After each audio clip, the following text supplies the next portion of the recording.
So I'm doing now, I'm just going through the stages of the belt sander. So now I'm on a 120 grit. I'm just going to give this a hoover off, spin it round to the other side, and then what I like to do is put all the dirty stuff through the belt sander and then use the Festool to do the fine finishing.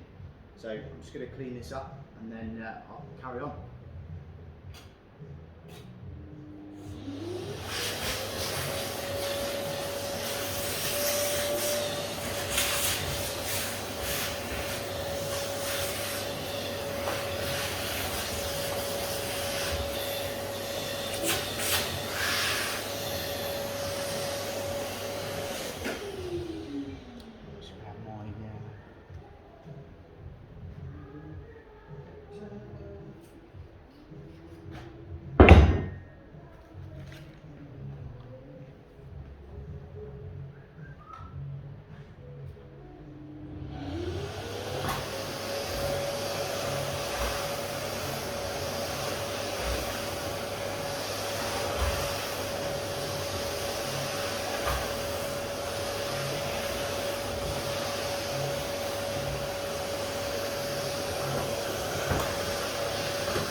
Right.